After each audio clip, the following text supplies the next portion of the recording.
Hi hello guys, இந்த வீடியோவில் நம்ம எதை பற்றி பார்க்க போகிறோம் அப்படின்னு சொல்லி பார்த்தீங்கன்னா, டாக்டர் திவாகர் நடிப்பு அரக்கன் சொல்லிட்டு இருக்கக்கூடிய இவர் பார்த்தீங்கன்னா, நான் விஜய் மாநாடுக்கெல்லாம் போல அடுத்த சூப்பர் ஸ்டார் நானா அப்படின்னு சொல்ற மாதிரி ஒரு ஆச்சரியமான விஷயங்கள்லாம் பேசிட்டு இருந்திருக்காரு. அது மட்டும் இல்லாமல் இந்த பேர் எனக்கு வாட்டர் மில்லன் அப்படின்னு இவங்க தான் வச்சாங்க. அது யாருன்றதும் இந்த வீடியோவில் ரிவீல் பண்ண போகிறாங்க. ஸோ நம்ம சேனலில் ஃபர்ஸ்ட் டைம் பார்க்குற பர்சனாக நீங்கள் இருந்தீங்கன்னா மறக்காமல் நம்ம சேனலில் சப்ஸ்கிரைப் பண்ணிக்கோங்க. அது மட்டும் இல்லாமல் இந்த வீடியோ பற்றி உங்களுக்கான கருத்துக்கள் ஏதாச்சும் இருந்துச்சுன்னா மறக்காமல் கமெண்ட் பாக்ஸ்லையும் மென்ஷன் பண்ணலாம். ஸோ ரீசெண்டாக பார்த்தீங்கன்னா வாட்டர் மில்லன் நடிப்பாரக்கன் அப்படின்னு சொல்லக்கூடிய டாக்டர் திவாகர் பார்த்தீங்கன்னா இவருடைய இன்டர்வியூ பார்த்து செலக்டிவா இப்ப இன்டர்வியூ கொடுக்க ஆரம்பிச்சிட்டார் அப்படின்னு சொல்லலாம்.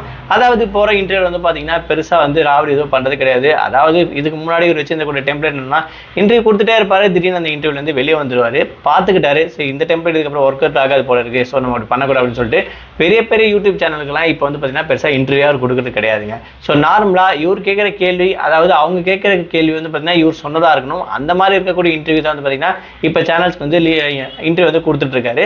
ஸோ அந்த வகையில் ரீசெண்டாக பார்த்தீங்கன்னா ஒரு சேனல்ல இன்டர்வியூ கொடுத்துருக்காரு. அவங்களால கேட்கப்பட்ட கேள்விகள் என்னென்னதை இந்த வீடியோ நம்ம கொஞ்சமா பார்க்க போறோம். ஸோ ரீசெண்டாக பார்த்தீங்கன்னா தளபதி விஜய் அவர்களுடைய மாநாடு பார்த்தீங்கன்னா மதுரையில் தான் நடந்துச்சு அப்படின்னு விஷயம் நம்ம எல்லாருக்கும் தெரிஞ்சிருக்கும். அது மட்டும் இல்லாமல் லட்சக்கணக்கான பேர் பார்த்தீங்கன்னா அந்த மாநாடுக்கு போயிருப்பாங்க.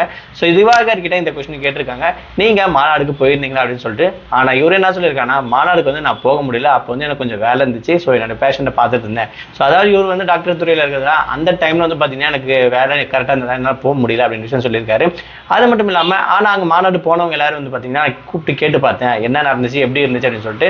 அங்கே பார்த்தீங்கன்னா கிட்டத்தட்ட லட்சக்கணக்கான கூட்டங்கள் இருந்துச்சு அப்படின்ற மாதிரி பார்த்தீங்கன்னா அவருக்கு சொன்னது அப்படின்னு சொல்லப்படுது. அது பார்க்குற நமக்கே தெரியும் நார்மலாக. ஸோ இவ்வளோ கூட்டம் இருந்துச்சு, ஸோ தளபதி அவருடைய மாநாடுக்கு அப்படின்னு சொல்லி நல்லா தெரிஞ்சிருக்கும். இது அது மட்டும் இல்லாமல் இவருடைய இடத்துல இருந்து, அதாவது சிட்டிக்குள்ள அந்த மாநாடு நடக்க கிடையாது, சிட்டிலேருந்து அவுட்டரில் தான் கிட்டத்தட்ட 25 கிலோமீட்டருக்கு அதிகமாக பார்த்தீங்கன்னா அந்த இடம் தூரமாக போகணும். ஸோ அந்த இடத்துல பார்த்தீங்கன்னா இவ்வளோ பெரிய மாநாடுக்கு வந்திருக்காங்க அப்படின்னா, ஸோ விஜய் சாராவுடைய ஃபேஸ்க்காக மட்டும்தான் அப்படின்னு அவரும் சொல்லியிருப்பாரு, நமக்கு நல்லாவே தெரியும் அப்படின்னு சொல்லலாம். ஸோ இதெல்லாம் தாண்டி நீங்க போனீங்கன்னா கேட்டதுக்கு நான் போக கிடையாது அப்படின்ற விஷயத்த சொல்லியிருக்காரு. ஆனால் நிறைய பேர் விசாரிச்சு நல்லா இருந்துச்சு அப்படின்னு சொல்லியிருக்காரு.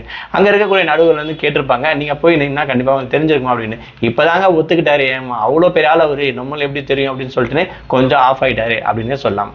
அது மட்டும் இல்லாமல் ரீசெண்டாக அவங்க இன்னொரு கொஸ்டினை கேட்டிருப்பாங்க, அதாவது பார்த்தீங்கன்னா அடுத்த சூப்பர் ஸ்டார் நீங்க தானே அப்படின்னு சொன்னதுக்கு, இதுக்கு தலைவர் பழைய ஃபார்ம்ல இருந்ததுன்னா கண்டிப்பாக சொல்ல வாய்ப்பு இருந்திருக்கு. கான்ஃபிடென்ட் என்ற பேர்ல என்னென்னமோ பேசிட்டு இருந்துருவார் அப்படின்னு சொல்லலாம். ஸோ இப்போ கேட்டதுக்கு, ஏன் அடுத்த ஒரு பிரச்சனையில என்ன மாட்டி விட போறீங்களா, அந்த பிரச்சனையே வேணாம் என்னை விட்டுருங்க அப்படின்னு சொல்லிட்டு பார்த்தீங்கன்னா அப்படியே ஒதுங்கிட்டாராம். ஸோ அது மட்டும் இல்லாமல் வாட்டர் மில்லன் ஸ்டார் அப்படின்னு சொல்லி மக்களாக கொடுத்த பேர் அப்படின்னு சொல்லி நம்ம எல்லாரும் சொல்லிட்டு இருந்தீங்களா. ஸோ அதுக்கும் ஒரு காரணம் இருக்கு அப்படின்னு சொல்றாரு. அதாவது இவர் ஃபர்ஸ்ட் பார்த்தீங்கன்னா ஒரு ஷார்ட் ஃபிலிம் அப்படின்னு சொல்லி நடிச்சாருங்களா. ஸோ அதில் இருக்கக்கூடிய டீம் மெம்பர்ஸ் பார்த்தீங்கன்னா உங்களுக்கு ஒரு யூனிக்கா ஒரு நேம் வைக்கணும்னா அதனால இந்த மாதிரி ஒரு பேர் வைக்கலாம் அப்படின்னு சொல்லிட்டு அப்படி சர்ச் பண்ணி எடுத்ததான் இந்த பேர் பார்த்தீங்கன்னா வாட்டர் மில்லன் ஸ்டார் அப்படின்னு சொல்லிட்டு. அந்த பேர் பார்த்தீங்கன்னா நான் ரீசனா அந்த தர்பூசணி வச்சு பண்ணக்கூடிய, அதாவது வாட்டர் மில்லன் வச்சு பண்ணக்கூடிய விஷயத்தால வந்ததால எனக்கு அந்த பேர் ஸ்ட்ராங்கா நின்றுடுச்சு. இது மக்கள் கொடுத்த பேர் தான் அப்படின்னு சொல்லிட்டு இன்னமும் ரிவீல் பண்ற அந்த பேர்ல புதுசு புதுசாக அவனு சொல்லிட்டு இருக்காரு. But anyway, so water melon star அப்படின்னு சொல்லி பேர் வச்சது அவருக்கு அவரே தான் வச்சிருக்காரு, டீம் மெம்பர்ஸ் அப்படின்னு சொல்லி சேர்ந்து. பட் மக்கள் கொடுக்க கிடையாத விஷயம் அவர் புரிஞ்சுக்கணும். ஸோ இப்படிதான் இவரோட ரீசெண்ட் இன்டர்வியூ பார்த்தீங்கன்னா போயிட்டு இருக்கு. கொஞ்சம் மனுஷன் பயந்துட்டாரதுல அடக்கி வாசி போயிட்டு இருக்காரு. அது மட்டும் இல்லாம இப்ப இன்டர்வியூ கொடுக்கறது பாத்தீங்கன்னா அவருக்கு எந்த மாதிரி ஏதுவா இருக்கோ அதுக்கேற்ற மாதிரி மட்டும்தாங்க இன்டர்வியூ சேனல்ஸும் தேடி போய் இன்டர்வியூ கொடுத்துருக்காரு. ஸோ இதை பத்தி நீங்க என்ன நினைக்கிறீங்க, உங்களோட கமெண்ட் என்னன்ற விஷயத்த மறக்காம கமெண்ட் பாக்ஸ்ல மென்ஷன் பண்ணுங்க.